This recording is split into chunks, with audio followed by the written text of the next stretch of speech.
Garrantzitsua dela momentu honetan bosketa bat dago, daukan balioa, eta hori argi utzi behar da, baina baintzen jakitea, zer boskatzen ari dan eta zeren aurrean gagozan. Bueno, todos conocéis el proyecto del soterramiento del ferrocarril. Esto no es algo que comienza ahora de si Torres sí o Torres no, sino que comienza en la década de los 90 con un esfuerzo importante por sacar adelante un proyecto que era en aquel momento muy ambicioso, muy innovador y muy por el futuro de Durango, ¿no? Todos hemos conocido el tren pasando por la mitad de Durango, parece que se nos olvida, pero esas imágenes que vemos ahí a la izquierda, ¿no?, eran nuestro día a día. Pasaban 4 trenes cada hora. Y claro, con lo que ello conllevaba, porque encima cuando se bajaban las barreras tardaba un buen rato en pasar. Imagino que todos habréis corrido para que pudierais pasar antes de que llegara el tren. Y bueno, pues parece que esto ha quedado atrás, ¿no? Pero si hoy en día Durango es muchísimo mejor, muchísimo más seguro y tenemos muchísima más calidad de vida, fue gracias a la apuesta de AJPNV en la década de los 90 y yo creo que eso no lo podemos olvidar y lo tenemos que agradecer, ¿no? Las cosas no se hacen de la noche a la mañana, era un proyecto que requería de una inversión muy importante y que Durango solo no podía abordarlo. O sea, si tuviera que haber hecho esto, el Ayuntamiento de Durango no se hubiera hecho nunca, solo se podía hacer en colaboración con el gobierno vasco, que lógicamente era el que tiene las competencias, ¿no?, en el ferrocarril. Bueno, se llegó a un acuerdo y a ese acuerdo se llegó de tal manera que la operación no era solo ferroviaria, sino que era una operación urbanística. Y de hecho así se recogió en el plan territorial y todo. Porque operaciones ferroviarias pueden ser pues desdoblar el ferrocarril en un espacio, lo que sea, pero esto se metía dentro de toda una operación urbanística por la cual todo ese terreno que había y ese espacio de 60.000 metros cuadrados donde estaba la estación del tren, pero estaban también las cocheras, ahí había un espacio enorme ocupado por el tren, bueno, pues se liberaba, se sacaban esas cocheras a otro sitio. Y de esa manera, en ese espacio se construían unos edificios y se reconstruía todo ese espacio para poder, de alguna manera, financiar esa operación, que si no, pues no se hubiera podido hacer. Bueno, en el 2012 se hace realidad el soterramiento, por fin los trenes pasan por debajo de nosotros y ya no nos enteramos, ganamos en seguridad, ganamos en calidad de vida, etcétera, y se trasladan también las cocheras al Levario, ganando por fin todo ese espacio. Bueno, y luego empiezan, digamos, yo diría que no sé si el ruido, por decirlo de alguna manera, es decir, ya desde el 2012 el tren pasa soterrado, pero luego hay que avanzar con todo lo demás. Se aprueba definitivamente el proyecto de urbanización en el 2018, porque es verdad que al final ahí hay, bueno, pues un momento eso, entre la crisis, una cosa y otra, hay un pequeño parón, y cuando se retoma otra vez este proyecto para relanzarlo, es cuando aparece la plataforma Erabaki, empieza el ruido en la calle, manifestaciones, hay que hacer una consulta popular. Claro, ahí yo creo que una clave fundamental es que la gente, ya como lo del tren ya estaba soterrado, bueno, pues ahora ¿por qué vamos a tener que pagar? ¿Por qué vamos a tener que hacer edificios, tal, ¿no? Y ahí se genera este ruido, que es verdad que llega a la ciudadanía y que la gente empieza a decir, ah, bueno, pues si esto puede ser así, pues estupendo. Si puede ser todo parque, pues que sea todo parque. El 14 de marzo se hace una consulta popular. Y aquí hay otra cosa que yo creo que es clave, que es, cambia totalmente la pregunta. En un principio, la pregunta no hablaba de nada, de alternativas viables, ni nada de eso. Ya aquí ellos están en el gobierno y empiezan a cambiar un poco las cosas, ¿no? Y ahí la pregunta es, ¿está a favor de paralizar el proyecto PERI 1 ferrocarril y poner en marcha el estudio de una alternativa viable que cuente con un proceso de participación ciudadana? Hombre, pues preguntado así, pues sí, ¿por qué no vamos a estar a favor, no? Al final lo único que estamos haciendo es ver qué alternativa viable sale de lo que la gente quiera, pues estupendo. Pero claro, no es esto, o sea, es esto más toda la información que se debería de haber dado para que la gente sepa qué supone paralizar el proyecto y qué supone empezar de cero y qué cosas pueden ser esa alternativa viable, ¿no? Bueno, la participación fue del 28%. ¿Es alta, es baja? Pues yo creo que con todo lo que se movieron y todo lo que se hizo, pues fue baja, ¿no? Y lo cierto es que de los que participaron, pues el 94%, es decir, una inmensa mayoría, votaron que sí, que querían paralizar el proyecto porque además les habían generado unas expectativas de que simplemente aquello podía ser todo verde, y luego lo veremos, ¿no? Bueno, total, que después de realizarse la consulta, al día siguiente el ayuntamiento manda un escrito a Gobierno Vasco de que quiere empezar a negociar. Y entonces se sientan y empiezan a hablar del tema, a ver qué es lo que se puede hacer. Y lo primero que deciden es suspender de mutuo acuerdo los procedimientos judiciales que había en curso, que no lo he dicho antes, pero mientras tanto, bueno, pues tanto el Elkarrekin Podemos como EH Bildu habían iniciado varios procesos judiciales para paralizar todo esto, en contra del convenio, en contra del PERI, etcétera. Y el 17 de diciembre nos encontramos con un preacuerdo entre Gobierno Vasco y Ayuntamiento de Durango. Y digo nos encontramos porque no penséis que en el Ayuntamiento teníamos ni idea de esto. Es decir, la oposición no ha tenido en ningún momento ninguna información por parte del equipo de Gobierno. La única información que hemos tenido en todo este tiempo ha sido gracias a lo que hemos podido conseguir de fuera, o de ETS, pero no porque nos hayan pasado nada de información. Después hicieron unas sesiones informativas y unos talleres que la verdad es que han tenido muy poquita participación. Para que os hagáis una idea, las sesiones informativas que se organizaron, pues más o menos estábamos los que estamos ahora en número. Y bueno, y se decidió, han decidido que entre el 1 y el 11 de marzo hay una votación ciudadana para validar el preacuerdo. Ellos dijeron que además viene en la propia consulta, ¿no? Una alternativa viable que cuente con un proceso de participación ciudadana. Pero participación ciudadana, ¿qué es? Algo que ellos, directamente el equipo de Gobierno, ha negociado en un despacho con el Gobierno vasco, como nos solían decir a nosotros. No, es que habéis negociado en un despacho y lo único que hacen ahora es que la gente vote sí o no. Claro, no se da ninguna posibilidad ni de hacer otro tipo de propuestas, ni nada. Bueno, esa es un poco el historial, un poco para que sepamos dónde nos ubicamos, ¿vale? Partíamos de que el equipo de Gobierno lo que decía es que a ver por qué tenía que pagar Durango este soterramiento, que aquello tenía que ser un gran parque verde. Bueno, ahora parece ser que ya se han dado cuenta de que efectivamente sí que hay que pagar algo, que es lo que veníamos diciendo nosotros en todo momento, pero bueno, parece ser que ahora sí se han dado cuenta. Y entonces ahora pasa la edificabilidad, porque tienen que justificar que se baja, de 554 a 400 viviendas. Vale, un menos 36%. Son 400 viviendas aún así. Para no haber querido ninguna vivienda allí, no está mal. Se bajan las viviendas de protección oficial de 110 a 90, que en un principio esas viviendas eran del Ayuntamiento de Durango, ya no son del Ayuntamiento de Durango, pasan a ser del Gobierno vasco. Y las viviendas libres de 444 a 310, ¿vale? Y la diferencia de edificabilidad que hay ahí, de esas 154 viviendas, lo que se ha negociado con el Gobierno vasco es, oye, mira, yo lo que te voy a hacer es, esa edificabilidad te la voy a dar en otros solares.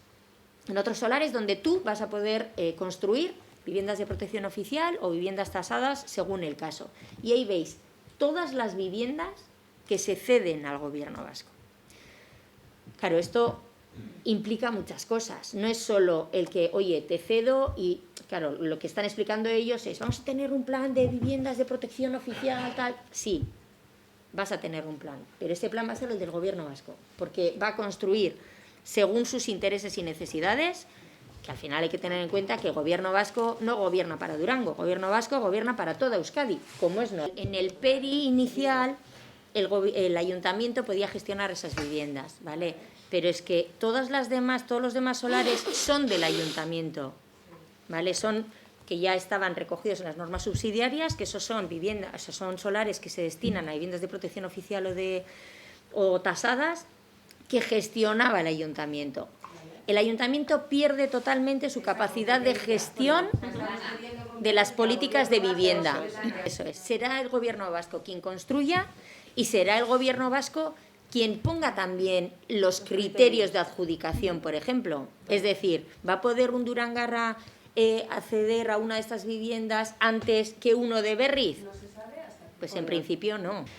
Además, en ese dibujo que nos han hecho, ¿vale? Las viviendas que nos están dibujando ahí, para empezar, tienen un problema, le hemos llamado de calidad de vida, pero es que ni siquiera es eso, es más que eso, porque podría ser incluso un problema de legalidad. Va a salir publicado un decreto, se supone que pronto, que se va a aprobar, de habitabilidad del Gobierno vasco, donde se dice que aquellas viviendas que den solo al norte se consideran infraviviendas, ¿vale? Con lo cual van a tener problemas de darles las correspondientes licencias, etcétera. Entonces, tal y como lo han dibujado ellos, que también tengo claro que es simplemente un dibujo, pero tal y como lo han dibujado, se plantean viviendas que dan solo al sur o solo al norte, con lo cual va a haber infraviviendas fijo que no van a superar ese decreto del Gobierno vasco. Vale, y además, el otro día, el lunes, tuvimos una sesión de Durango El Buru, y no lo dijimos nosotros, porque queríamos contrastar también un poco a ver cómo se ve esta propuesta con gente que se dedica a ello, arquitectos, constructores, tal, no sé qué, y nos decían, bueno, la alternativa que nos han puesto ahí es puramente propagandística. El único fin que tiene es quitar las casas de aquellos que estaban viendo que les iban a quitar las vistas. Entonces, ya no están delante de las casas como estaban antes en Sasicoa, ahora están delante del instituto. Fundamental para nosotros. Se renuncia al espacio equipamental destinado al proyecto supramunicipal. Esto en un principio, como he dicho antes, iba a ser Euskotren, pero es que puede ser Euskotren, puede ser una universidad, puede ser un espacio de oficinas, puede ser 1000 cosas, ¿vale? Y lo que se cede encima no es que se renuncie, que para nosotros es una pérdida, porque fue una de las apuestas de AJPNV. Esto fue apuesta, igual que el soterramiento fue una apuesta de AJPNV para atraer aquí algo que generara economía, que generara movimiento, que hiciera atractivo a Durango, ¿vale? Y ahora lo cambiamos por Pinondoechea para 10 apartamentos dotacionales, cuando sabemos perfectamente que aquí faltan espacios para las asociaciones, para los clubes, para los jóvenes. Y el antiguo Hospital de San Agustín para 50 alojamientos dotacionales, que habría que hacer un estudio mucho más exhaustivo, pero que hablando también con los arquitectos sí dicen, pero a ver, pero ¿cómo van a meter ahí 50 alojamientos dotacionales en un edificio que está protegido, que no van a poder hacer grandes modificaciones estructurales? ¿Qué condiciones de vida va a tener esas viviendas? Que no van a tener casi iluminación natural, que o sea, es muy difícil. Y luego aparte, pero que no queda claro porque como no hay números exactos, hay una simple orientación, un solar para equipamiento en el sector industrial Eguzkitza 2, que eso solo si hiciera falta. Últimamente ya no lo dicen, no lo sé. Vale, costes. El presupuesto previsto para la urbanización del parque, como decías tú, John, o sea, eso pasa de 12 millones a 6 millones. 6 millones de euros es totalmente insuficiente para urbanizar un espacio tan grande en condiciones. O sea, el otro día hablando con otro constructor que están ahora para licitar otro espacio que es, me decía, una tercera parte y se acerca a los 6 millones de euros. O sea, que no, o sea, los números ahí se ponen muy fácil, pero luego la verdad es que es complicado. Más números. El ayuntamiento debe asumir el coste de algunas obras fuera del ámbito, que esto tampoco se dice.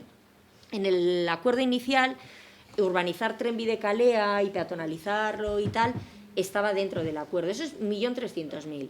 ETS deja de abonar al ayuntamiento la deuda inicial prevista, que son otros 120.000. Y el valor de las viviendas o solares de viviendas que se ceden al gobierno vasco, una valoración orientativa de las VPO, está todo en el esto, ¿eh? Y esto os lo paso luego, ¿vale? La valoración orientativa de las VPO en principio viene a ser de unos 7 millones de euros. Lo que decía, esto es en lo que se ha valorado aquí, ¿vale? Luego la realidad es que luego depende de cómo se construye, si se vende, si se alquila, tal, pero 7 millones. Y la valoración orientativa de las viviendas de protección, o sea, las públicas tasadas, 5.300.000. ¿Vale? En el 2019, en Telebilbao, Ima Garrastatzu lo que proponía era esto, este gran parque, que también en la presentación del programa que se hizo aquí en Durango de EH Bildu de 2019, este era el Parque 31 de Marzo. No hay ni una sola vivienda, ni una.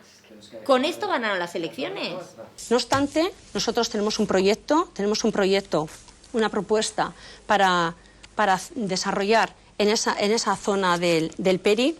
Nosotros pensamos en un pulmón verde, sería un parque, no un parque de árboles y hierba simplemente, sino que, como mis compañeros han dicho, el carril bici, las zonas verdes, zona infantil de juegos, una real, no como la que has comentado que existe en Landako, una zona de juegos, a poder ser que esté cubierta, una zona de gimnasia urbana, un frontón, ya lo tenemos diseñado en nuestra propuesta, un frontón cubierto, es decir, un proyecto de pulmón verde en el centro de Durango, porque los durangueses y las duranguesas nos lo merecemos. El gobierno vasco es el dueño de ese espacio y eso no se nos puede olvidar. Un acuerdo necesitamos que pase por reducir las alturas de esos edificios y por ganar cuanto antes ese espacio público para todos los durangueses y para todas las duranguesas. Habilitar cuanto antes ese gran espacio público de 45.000 metros cuadrados y convertir el antiguo trazado del ferrocarril en una vía verde para peatones y para bicicletas. Existe una alternativa real, que es lo que os decía antes. Se pueden reducir las alturas de los edificios a 11 plantas sin modificar nada.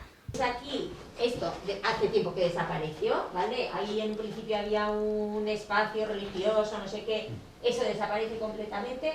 Las 11 alturas, como veis, coge algo más de superficie de lo que serían las 18 alturas, pero no es tampoco mucho más. Mirad todo el espacio libre que queda, ¿vale? Que ahí, y lo explicaba en el vídeo, todo ese espacio son 30.000 metros cuadrados. El espacio que hay entre la rotonda del ambulatorio y el final, ¿vale? En Chivitena, es decir, el ambulatorio, el polideportivo, las canchas de tenis, de pádel, el campo de rugby y tal, son 22.000 metros cuadrados. O sea, este espacio es mucho más, ¿vale? Y antes se decía, es que queremos parque. Sí va a parque, sí va un pedazo de parque.